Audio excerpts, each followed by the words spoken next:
Operation Sindoor తర్వాత భారత ప్రభుత్వం మన రక్షణ రంగాన్ని మరింత బలోపేతం చేయడంపై మోదీ సర్కార్ దృష్టి సారించింది. ఈ క్రమంలో విదేశాల నుంచి ఆయుధాలు కొనుగోలు చేయడం కన్నా స్వదేశీ ఆయుధాల తయారీని ప్రోత్సహిస్తోంది. ఈ క్రమంలో తాజాగా రక్షణ రంగానికి కేంద్రం భారీగా నిధులు విడుదల చేసింది. ఇది దేశ భద్రతను మరింత బలోపేతం చేయనుంది. ఆపరేషన్ సింధూర్ సమయంలో పాకిస్తాన్ నుంచి వచ్చిన యుఏఎస్ దాడులు భారత వాయు రక్షణ వ్యవస్థల బలాన్ని పరీక్షించాయి.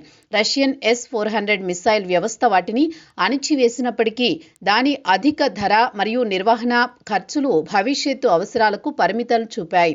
ఇది స్వదేశీ సాంకేతికతలపై దృష్టి సారించాల్సిన అవసరాన్ని గుర్తు చేసింది. ఈ మొత్తం పూర్తిగా దేశీయ ఉత్పాదకతకు కేటాయించబడింది. ₹1 కూడా విదేశాలకు రాకుండా పినాకా రాకెట్లు 120 కిలోమీటర్ల పరిధిలో శత్రు లక్ష్యాలను చేరుకునే సామర్థ్యం కలిగి ఉంటాయి. రాడార్లు, న్యూ ఏవీ డిఫెన్స్ వ్యవస్థలు యుఏఎస్లను గుర్తించి అడ్డుకోవడంలో కీలక పాత్ర పోషిస్తాయి. ఆర్టిలరీ రక్షణ వ్యవస్థలతో పాటు వాయుసేన మరియు నౌకాదళాలకు అధునాతన పరికరాలు అందుబాటులోకి వస్తాయి. ఇవి అంతర్గతంగా తయారవుతుండడం వల్ల ఆర్థిక ప్రయోజనాలు మరియు స్వావలంబన పెరుగుతాయి. భవిష్యత్తు దాడులకు సిద్ధంగా ఉండడమే లక్ష్యం. ఈ బడ్జెట్ స్వదేశీయత్వాన్ని ప్రోత్సహిస్తూ ఉద్యోగాలు సృష్టిస్తుంది, సాంకేతిక ఆవిష్కరణలను వేగవంతం చేస్తుంది. S-400 వంటి విదేశీ వ్యవస్థలపై ఆధారపడడాన్ని తగ్గించి ఖర్చు తక్కువ దేశీయ ఆప్షన్లపై ఆధారపడడం వ్యూహాత్మకంగా గొప్ప నిర్ణయం.